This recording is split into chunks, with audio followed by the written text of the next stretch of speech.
cyo nabibwira nk'abajene bagomba kumenya ko amafaranga ntabwo uzayabona handi wiri gusa neza. Amafaranga ari handi wiri gusa nabi. Ejo bundi nasekeje umuntu amugana mfite mushiki wanjye namushingira umukanishi. Bati kubera iki? Tibara abantu nabwe ndibara abantu birirwa dusa nabi, nitwe tuba dufite akantu. N'abandi birirwa bikoze mu mifuka basa neza ariko nta kintu kirimo. Inkwavu 5 mu mwaka ishobora kuguha nibuze ibiro nka 800 by'inyama. Gusa ufite inkwavu 100 ufite ibiro bingana toni zingana. Ni amafaranga menshi wakuramo wa muntu ufite inka adashaka kubona. Naje mbabwira uburyo bwo bitinjije mu majyambere. Ugasanga aba bajene bo baza basirita ibirenge bavuga bati se utu dukwavu umuntu yatworora akazagira amafaranga yatwora tukamutunga. Mu by'ukuri urukwavu niryo tungo rya mbere ribyara inshuro nyinshi mu mwaka, niryo rishobora kwinjiza amafaranga menshi mu mwaka. Isoko rihari ry'inkwavu ni rinini, babuze n'inkwavu dutanga zo kurya. Wabyumvise neza cyane. Ubu ni ubuhamya bw'uyu mugabo tugiye gukurikirana. Yasezeye akazi kamuhembaga amafaranga k'ukwezi ajya korora inkwavu. Anavuga ko ubworozi bw'inkwavu bumurutira ubworozi bw'inka. Avuga ko inkwavu zimwinjiriza amafaranga aruta y'inka, yewe n'inkoko yarazigerageje. Avuga ko amafaranga yavanye mu nkwavu cyangwa se ava mu nkwavu aruta ayo mu bworozi bw'inkoko. Nukurikira buno buhamya uraza kugera ku musozo umaze kumenya ngo ese ndamutse mfite akazi kampemba y'amafaranga niyihe business najya gukora. Hato utazahubuka ni ntangira nkubwira ngo utazahubuka ugasezera akazi hanyuma waza ukakajyamo ukagahomberamo ukazifuza n'akakandu kakabura. Ibi nkunda kubivuga ariko tujye dukurikirana ubuhamya bw'abantu uko byatangiye, ne wumve uko wakabitangiye hato utazabihubukiramo. Uyu mugabo yasezeye akazi kamuhembaga 250 ajya korora inkwavu, kandi izo nkwavu yazibyaje nk'umusaruro. Nanjye nshaka ko nawe ugiye gukurikira. Reka nakira abantu bashyashya bakigira hanga tumuhamye ngo tubwumve. Ntabwo ndibuze kubuvugiramo, turatega amatwi twese tugende tubwumva ku murongo uko byagiye akarinda ageza ku musozo. Ariko abantu bashyashya nibo nari ntangiye mbaha ikaze. Niba wageze hanga kuri Iyi Channel ubwa mbere kora subscribe umpe support, nanjye ndaba nguhaye isomo ryiza kandi nzajya nkugezaho n'ibyigisho byiza mwarimu atigeza kwigisha. N'ibyaha byigisho byaguteza imbere ukabona amafaranga niyatubeshejeho. Niyihe business wakora ukamenya business wakora ku gishoro cyawe gitoya, utiri usacinga ngo ugiye kwiga ugiye gushoresha amafaranga miliyoni kandi ufite amafaranga 10,000. Guhera ku 10,000 uziga business wakora ku gishoro cyawe gitoya. Rero ntabwo ndi butinde, reka dukurikirane neza buno buhamya ubone nakubwira iki. Kandi ubwo ni nako ngusezera, ubwo ndagusezeye kugira ngo ubashe gukurikirana ubuhamya neza. Urakoze cyane. Kwa Musoni ariko hazwi ku izina rya Kigali Rabbit Farm, ikampani y'ubworozi bw'inkwavu za kijyambere. Terwa n'ubuzima bwa buri munsi tuba turimo, naje kugira igitekerezo cyo gukora uyu mwuga wo korora inkwavu bitewe n'uko akazi nakoraga nabonaga nta hantu kazangeza. Ibyo byaje gutuma nicara nshira ubwenge ku gihe, ndeba aho gukorera abandi ni gute nakwikorera. Ndatekereje ibintu byinshi, harimo numvaga nshaka gukora ikintu bita agro business, ikintu kijyanye n'ubuhinzi n'ubworozi. Nize muri humanité, nize sciences humaines, muri kaminuza niga ibijyanye n'ibiza. Aho kumva rimaze kugira ubumenyi nenzi kureba urukwavu nkitamenya urwarirwo, amenya urunyarwanda, amenya urukwavu ruri gakondo n'urukwavu ushobora kuba ari ikimanyi cyaturutse hanze. Kuri abazungu bihaye Imana bwa mbere baza barazizanye mu Rwanda, ariko uko iminsi yagiye iba myinshi zagiye zivanga zigirana amacugane, icyororo kirapfa. Ubwo mu bumenyi nari maze kwikwizamo nari mfite ubushobozi bwo kumenya urukwavu rw'icyororo gakondo n'ikimanyi cyaturutse hanze. Hari muri 2018 ubwo icyo gihe ntangira ku izo nkwavu 30 harimo gakondo n'izo zindi twita ko ari cross breeding, ziri ameliyore z'imvange. Ndabitangira gahoro natsi icyangombwa ku murenge cyo gukora uyu mushinga wanjye. Bakimara kumpamagara ngo autorisation yanjye yabonetse, umukoresha wanjye nahise nanjye muha pereyafi. Namuhaye ukwezi, ndanamubwira nti nguhaye ukwezi ntuzakunyishure ahubwo nzanire umuntu uzansimbura mwereke ibyo nakora. Ntiyabyemeye, savuga ati uyu yataye umutwe. Nuko yambwiye pe, anabwira n'abandi bakoze turi amaze guhaga. icyo gihe naragiye ndatangira za nkwavu 30 banci intege. icyo gihe nanyituriye igikondo, hano ariho ngiye gukorera umushinga. icyo gihe bo bancaga intege, inkwavu zirapfa birapfa, ndabwira nta kibazo, ndi determine ngiye kuzitangira nizipfa nzagura izindi. Nihaye target ko nimpfisha inshuro 3 ariho nzabivamo. Inshuro ya mbere nkwavu nipfishije, ahubwo ikibazo nagize nuko ibyororo nari mfite ibyo bitari byiza, agenda nkura n'ikibazo cyo gupfisha. ubwo natangiye noneho guhindura strategy, ndeba mu bihugu by'ibituranyi za Kenya, nkareba uburyo nahakura icyororo. ndatangira za 30 nzisimbuza izo hanze, harimo izo muri Kenya, muri Subona, harimo izo muri Kenya zavuye muri Egypt.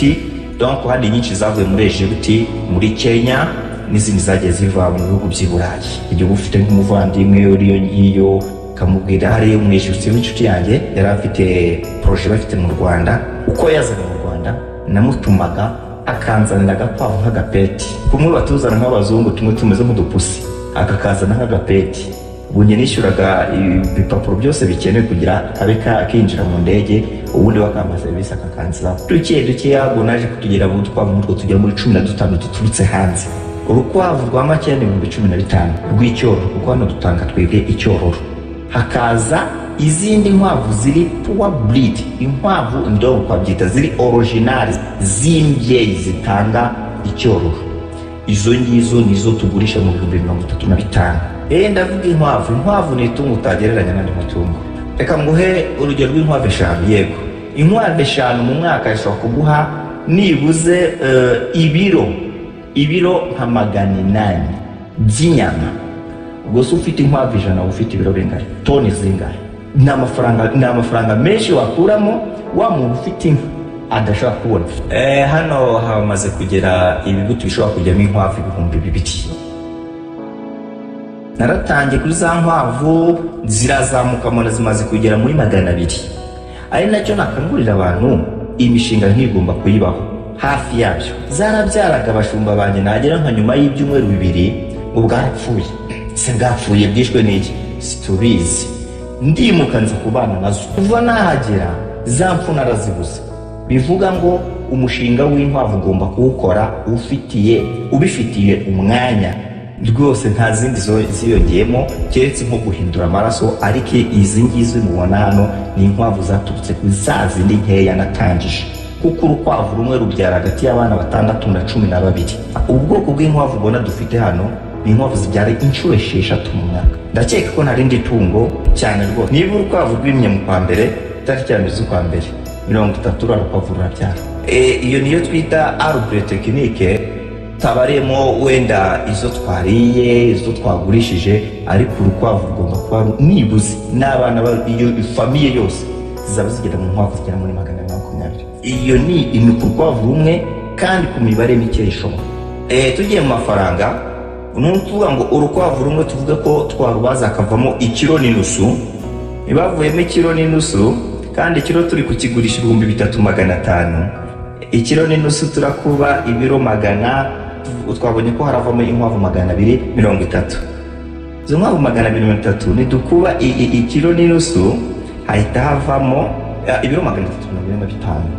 Ibiro 345 nibyo turi buze gukuba 3,500 bikaduha 1,000,000 n'amafaranga 200,000. Ni ukuvuga ngo nkuko wabyibone n'amaso yawe hano, ntabwo dukora bwa bworozi bw'inkwavu tujya kwahira mu bishyamba, mu binani niko babyita bamwe mu ntara. Oya, twihingira ubwatsi, tuba dufite na biriya byo wabonye byo mu nganda. Biriya biryo byo mu nganda byonyine rero ubigabuye wahendwa, ahubwo dufite ahantu twahinze ibi byatsi turi kubona byumye. Iki nicyo kintu abantu bagomba kumenya, ko ubworozi bw'inkwavu buroroshye cyane, nta n'ibintu bya expense tugira nyinshi cyane.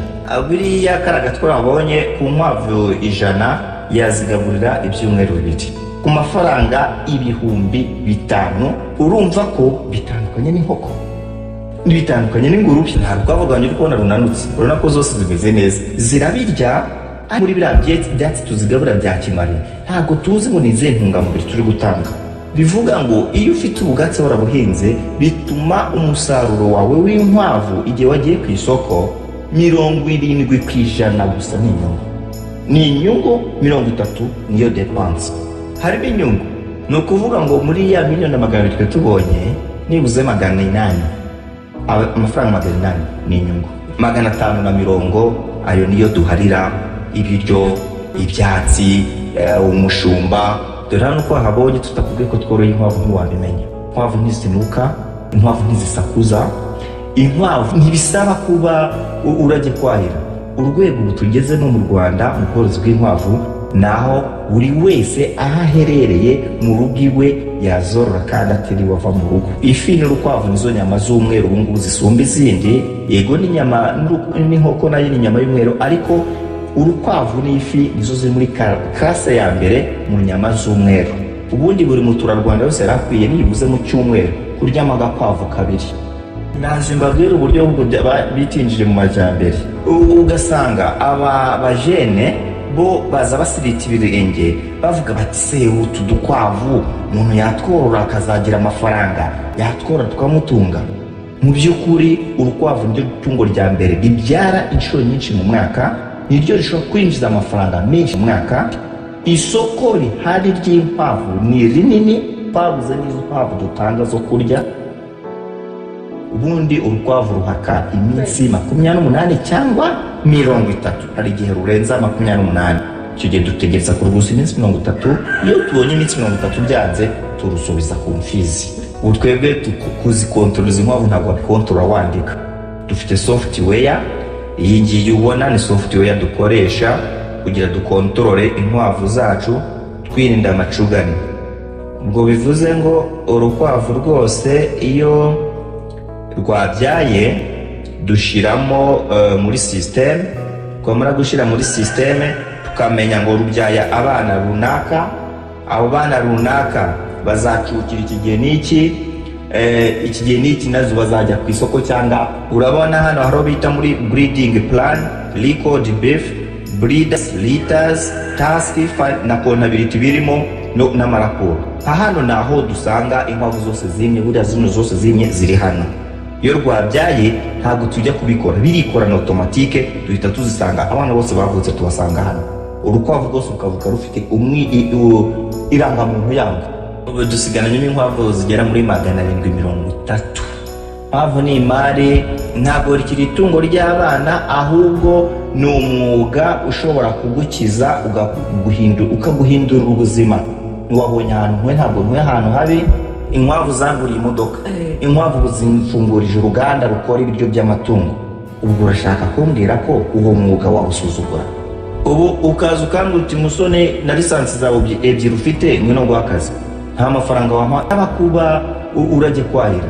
Urwego tugeze no mu Rwanda mu bworozi bw'inkwavu, naho buri wese aho aherereye mu rugo iwe yazorora kandi atiriwe ava mu rugo. Ifi n'urukwavu nizo nyama z'umweru ubu ngubu zisumba izindi. Yego n'inyama n'inkoko nayo ni inyama y'umweru, ariko urukwavu n'ifi nizo ziri muri classe ya mbere mu nyama z'umweru. Ubundi buri muturarwanda wese yarakwiye nibuze mu cyumweru kuryama agakwavu kabiri. Naje mbabwira uburyo bitinjije mu majyambere. Ugasanga aba bajene bo baza basirita ibirenge bavuga bati se utu dukwavu umuntu yatworora akazagira amafaranga, yatworora tukamutunga. Mu by'ukuri urukwavu niryo tungo rya mbere ribyara inshuro nyinshi mu mwaka, niryo rishobora kwinjiza amafaranga menshi mu mwaka. Isoko rihari ry'inkwavu ni rinini, babuze n'izo nkwavu dutanga zo kurya. Ubundi urukwavu ruhaka iminsi 28 cyangwa 30, hari igihe rurenza 28. Icyo gihe dutegereza kurugusa iminsi 30. Iyo tubonye iminsi 30 byanze, turusubiza ku mfizi. Ubu twebwe kuzikontoreza inkwavu ntabwo wakontorora wandika.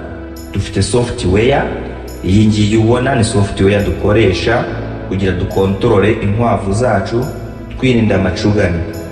Ubwo bivuze ngo urukwavu rwose iyo rwabyaye dushiramo muri system, twamara gushira muri system tukamenya ngo rubyaye abana runaka, abo bana runaka bazacukira ikigihe n'iki nazo bazajya ku isoko cyangwa. Urabona hano haro bita muri breeding plan, record beef, breeders, litters, task, na contability birimo n'amarakuru. Hano naho dusanga inkwavu zose zimye, buriya zino zose zimye ziri hano. Iyo rwabyaye ntabwo tujya kubikora, birikorana automatique, duhita tuzisanga. Abana bose bavutse tubasanga hano.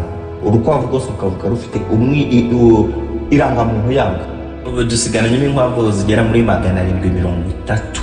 Inkwavu ni imari, ntabwo rikiri itungo ry'abana, ahubwo ni umwuga ushobora kugukiza ukaguhindura ubuzima.